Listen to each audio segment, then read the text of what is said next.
पिछले दिनों हम लोगों ने यहाँ पर काफी परेशानियों का सामना भी पिछले साल हम लोगों ने किया है, आपदा का सामना किया है कभी, और वो अब हर वर्ष की एक कहानी है। हर वर्ष किसी न किसी कारण से हमको इन आपदाओं का सामना करना पड़ता है।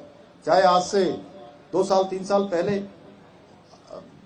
बड़ा हिमस्खलन हुआ है जो उसमें तमाम प्रकार की दुर्घटनाएं हुई। इस साल चाहे वो हमारा धराली की आपदा हो या स्याना चट्टी में एक बड़ा मलबा आकर बिल्कुल चट्टान की तरह वहां सारे होटलों में घरों में घुस गया, 20-20 25-25 फुट। मुझे दोनों ही स्थानों पर जाने का मैंने देखा, वहां पर जाकर मैंने धराली में गया, मैं यहाँ उत्तरकाशी में लगातार आप सब लोगों के बीच में रहा हूँ, इसलिए मैं बहुत नजदीक से जानता हूँ। इन परेशानियों का हम सब ने सामना किया है, लेकिन उसके बावजूद भी, परेशानियों के बावजूद भी हम सब लोग मजबूती से खड़े रहे हैं। सारे लोगों ने बड़ी हिम्मत दिखाई है और फिर से हम आगे बढ़ रहे हैं। अब नई यात्रा आ रही है, नई यात्रा की हम सब तैयारी कर रहे हैं। यहीं चिन्यालीसोड़ का जो हवाई अड्डा है, यह हवाई अड्डा, यहाँ के लिए हवाई सेवा प्रारंभ हो गई है, हेलीकॉप्टर सेवा प्रारंभ हो गई है, लेकिन आने वाले समय में ये जो चिन्यालीसोड़ का हमारा हवाई पट्टी है और हमारी गौचर की हवाई पट्टी है, ये दोनों ही हवाई पट्टियां हम सेना के माध्यम से इसका संचालन करवाना चाहते हैं। उसके लिए हमने भारत सरकार को अपना प्रस्ताव यहाँ से बनाकर भेज दिया है। हर दृष्टि से हम लोग काम कर रहे हैं भाइयों बहनों। आज पूरे राज्य के अंदर जितने हमारे धार्मिक स्थल हैं उनकी एक अपनी क्षमता है और आने वाले जो पर्यटक हैं उनकी संख्या लगातार बढ़ती जा रही है।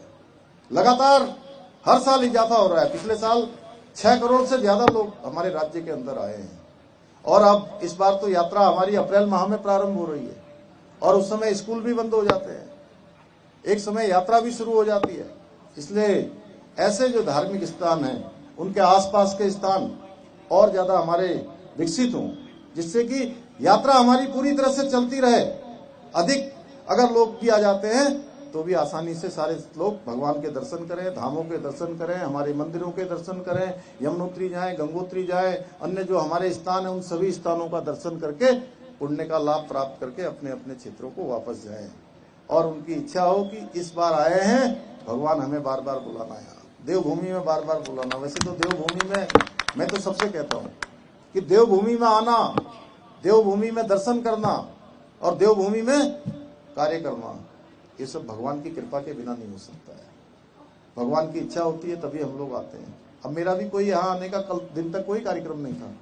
अभी आप लोग भी कह रहे थे मुझे कि जो है पहले बताया नहीं, बताते तो हम और तैयारी करते। मैंने कहा अरे बिना बताए इतनी तैयारी हो गई और बताते तो कितनी तैयारी होती है।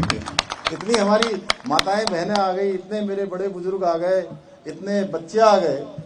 सच में मैं तो अभिभूत हूँ आप सबको देखकर और मुझे लगा कि मुझे आप सबके बीच में जरूर जाना चाहिए। मैं लोकसभा चुनाव के समय में यहाँ आया था और लोकसभा चुनाव के समय में आप सब लोगों से मिला था, बहुत सारे लोगों से यहाँ। उसके बाद इस क्षेत्र में तो आना हुआ लेकिन ऐसे कार्यक्रम में आना नहीं हुआ।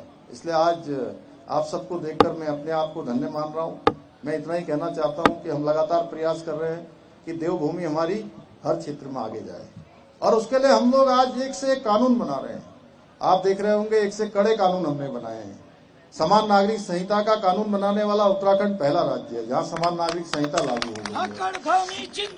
धर्मांतरण रोकने का कानून हमने बनाया। धर्मांतरण के साथ साथ हमने जो है दंगा रोकने का कानून बनाया है। हमने यहाँ पर बड़ा अतिक्रमण जो सरकारी जमीनों पर था, सरकारी जमीनों पर हजारों एकड़ जमीन, लगभग 12,000 एकड़ सरकारी जमीनों को हमने अवैध अतिक्रमण से मुक्त कराया है। जो लाल चादर, नीली चादर, पीली चादर डालकर जगह जगह सरकारी जमीनें कब्जा की गई थी, वो सारी जमीनें कब्जा मुक्त हो रही हैं, अतिक्रमण से मुक्त हो रही हैं। भाइयों बहनों, हमने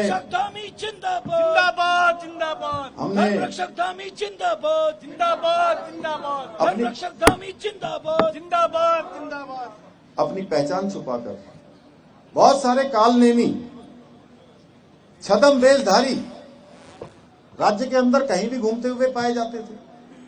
हमारे यहाँ जो आस्था के लिए, धर्म के लिए, धार्मिक प्रयोजनों के लिए यहाँ आते थे, उनकी भावनाओं को आहत करने का काम करते थे। उनके खिलाफ हमने ऑपरेशन कालनेमी चलाया और ऑपरेशन कालनेमी चलाकर 6000 से अधिक लोगों को, 6000 से अधिक ऐसे छद्म वेशधारियों को पुलिस ने पकड़ने का काम किया है।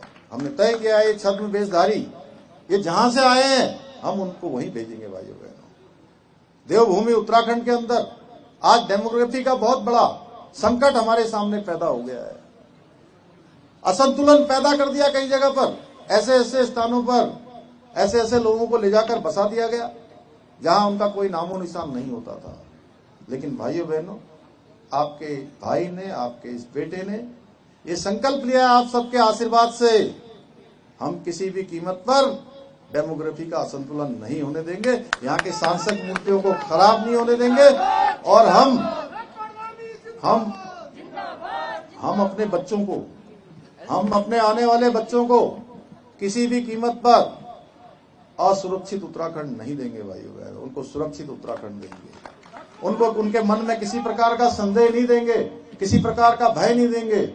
उनका जीवन सुंदर हो, उनका भविष्य सुनहरा हो, उसके लिए हमको चाहे जितना भी कठिन काम करना पड़ेगा, कठिन निर्णय लेने पड़ेंगे, कुछ आलोचनाएं भी सहनी पड़ेंगी।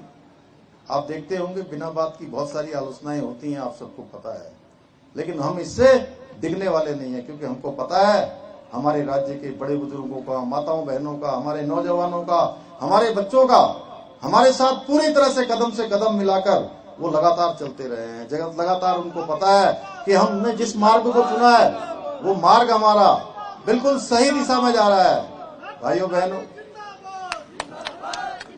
आज मोदी जी के नेतृत्व में भारत दुनिया के सिरमौर भारत बनने की दिशा में आगे बढ़ रहा है। हम चौथी दुनिया की सबसे बड़ी अर्थव्यवस्था आज हम बन गए हैं। उन्होंने विकसित भारत का संकल्प लिया है कि 2047 में भारत विकसित भारत बनेगा और 2047 में विकसित भारत बनेगा तो उत्तराखंड भी उसमें अपना योगदान देगा, महत्वपूर्ण रूप से योगदान देगा। और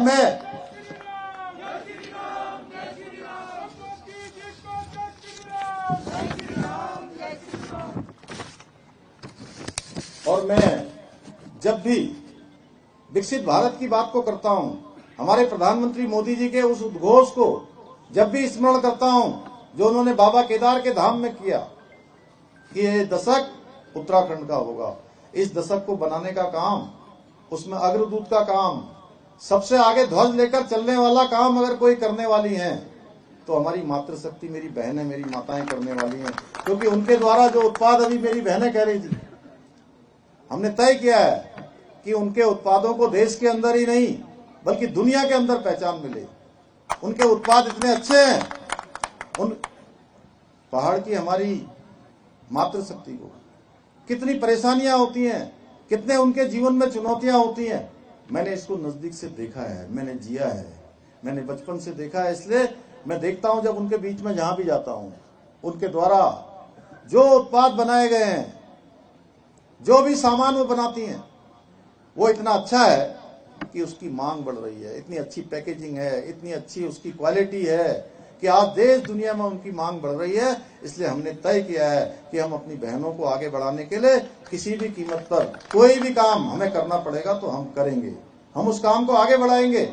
और इसका परिणाम हो रहा है कि आज राज्य के अंदर 2 लाख से ज्यादा बहनें हमारी लखपति दीदी बन रही हैं और हमारी बहनों के द्वारा हम सशक्त उत्तराखंड बनाएंगे, आत्मनिर्भर भारत के देश आत्मनिर्भर भारत में अपना योगदान देंगे और साथ ही विकसित भारत के संकल्प को पूरा करने में भी हम अपना योगदान देंगे।